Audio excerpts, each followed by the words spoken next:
tidak akuntabel, tidak kredibel, sehingga sebenarnya apa yang dirilis oleh Brigjen Polisi Johandani Rahardjopuro itu bukan hal yang mengagetkan bagi kami, karena sebelumnya juga kami menduga kuat arahnya ke sana, karena memang prosesnya itu sejak awal penuh dengan persoalan. Misalnya, kenapa begitu cepat proses di Bareskrim dikejar, dikebut setelah ada laporan Saudara Joko Widodo di Polda Metro Jaya. Padahal laporan tim pembela ulama dan aktivis atau TPUA itu sudah masuk di Desember 2024. Namun setelah ada masuk laporan di Polda Metro Jaya 30 April 2025. Saya ingat betul Wakil Ketua Umum TPUA Pak Rizal Fadilah itu diperiksa di 6 Mei. Jadi bukan sejak Desember. Dan perlu diketahui sampai hari ini TPUA tidak mendapatkan nomor perkara atau LP, bahkan tidak mendapatkan informasi terkait perkembangan kasus ini hingga kemarin ada pengumuman dihentikan penyelidikan oleh Bareskrim. Artinya Dumas di mana ada pengadu ini tidak dilibatkan sama sekali. Sekali lagi ya, proses di Bareskrim ini proses penyelidikan yang berasal dari Dumas, pengaduan masyarakat, bukan berdasarkan pengaduan internal.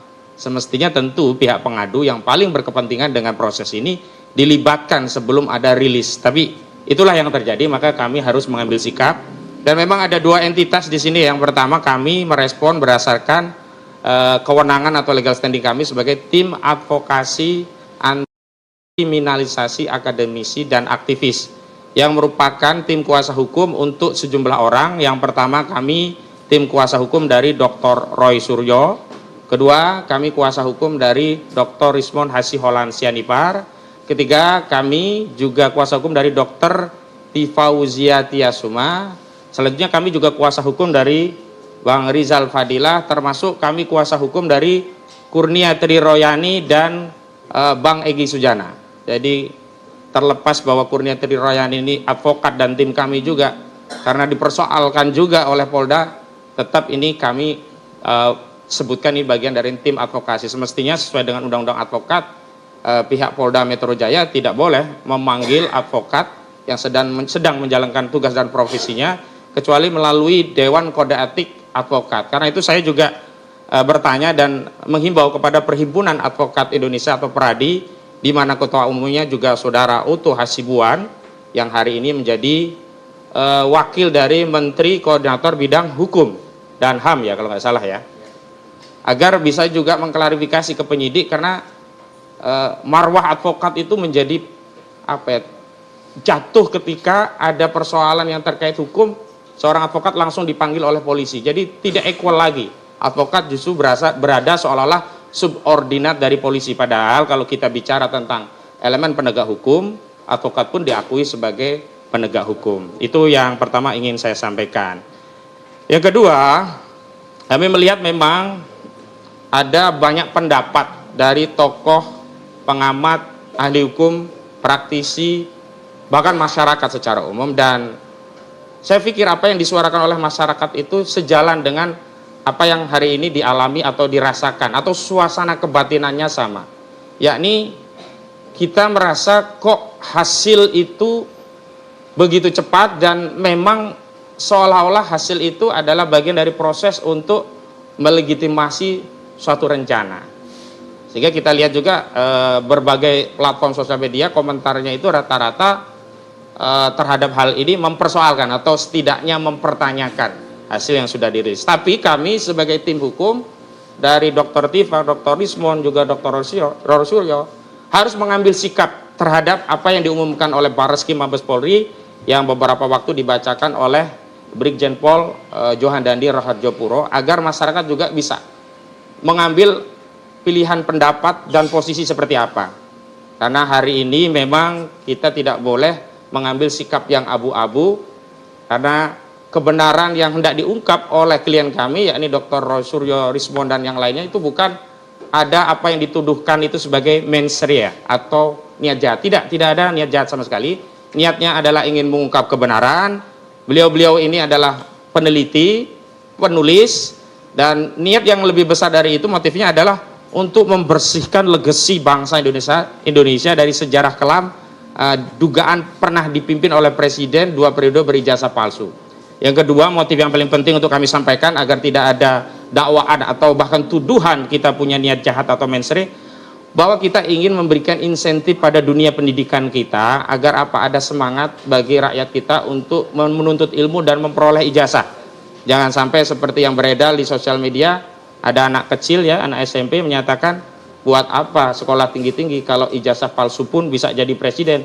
Kalau mau jadi presiden pesan saja ke UGM. Ini kan tentu akan menjadikan dunia pendidikan kita tidak punya insentif untuk mendidik. Ini bahaya sekali.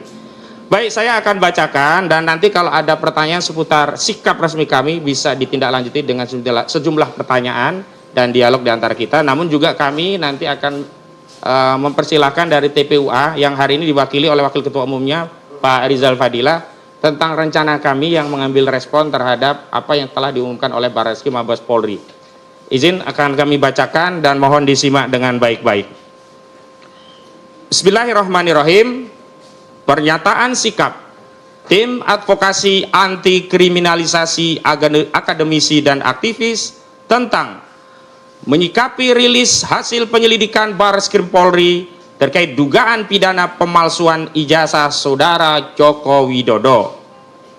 Sehubungan dengan telah diumumkannya hasil tes laboratorium forensik Barreskrim Polri terkait penyelidikan perkara dugaan pidana pemalsuan ijazah Saudara Joko Widodo pada 22 Mei yang lalu, kami tim Advokasi Anti Kriminalisasi Akademisi dan Aktivis menyampaikan sikap sebagai berikut.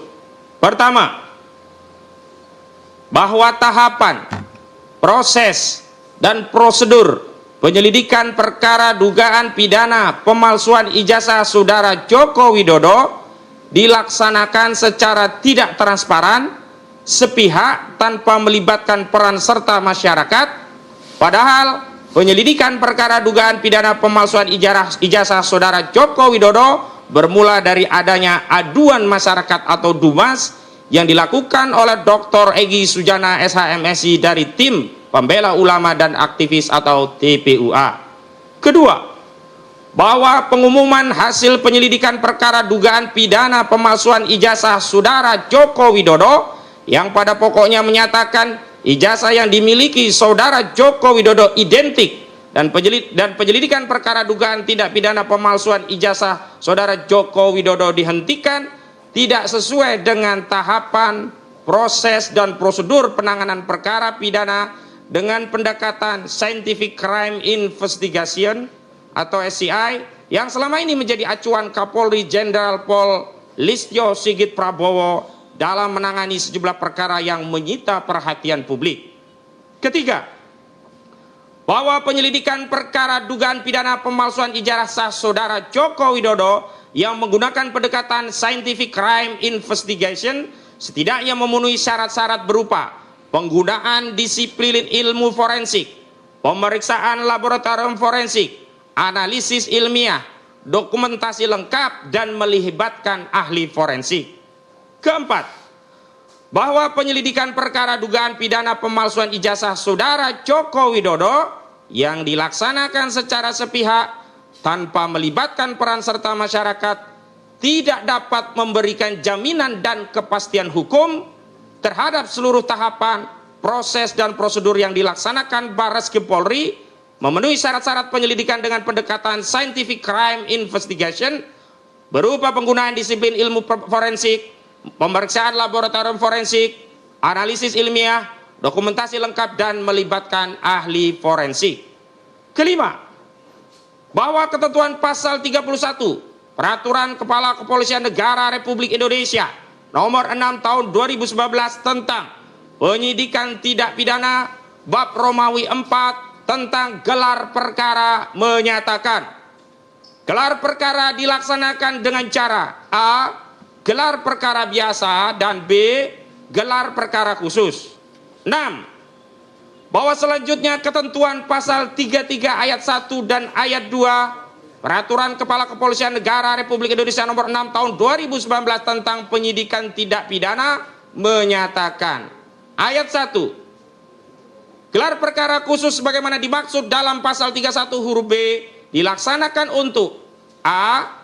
merespon pengaduan masyarakat dari pihak yang berperkara dan atau penasihat hukumnya setelah ada perintah dari atasan penyidik. B. Membuka kembali penyidikan perkara putusan pra-peradilan. Dan C. Menindaklanjuti perkara yang menjadi perhatian masyarakat.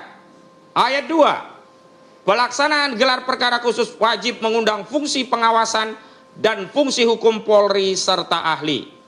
Ketujuh, bahwa berdasarkan ketentuan pasal 31 junto pasal 33 ayat 1 dan ayat 2 Peraturan Kepala Kepolisian Negara Republik Indonesia nomor 6 tahun 2019 tentang penyidikan tidak pidana, maka kami menuntut agar dilakukan gelar perkara khusus terhadap hasil penyelidikan Barreskrim Polri terkait dugaan pidana pemalsuan ijazah Saudara Joko Widodo. Demikian pernyataan disampaikan Jakarta, 24 Mei 2025, Tim Advokasi Anti Kriminalisasi Akademisi dan Aktivis, tertanda Petrus Salestinus, Sarjana Hukum, Koordinator Litigasi, Ahmad Kosidudin, Sarjana Hukum, Koordinator Non-Litigasi. Jadi rekan media, demikian sudah kami bacakan, kami berikan izin untuk mengedarkannya, baik seluruhan maupun sebagiannya, dan kami juga perkenankan untuk mengajukan sejumlah pertanyaan untuk mendetailkan apa-apa yang sudah kami sampaikan. Untuk itu kami kembalikan kepada pengantar. Ya, makasih.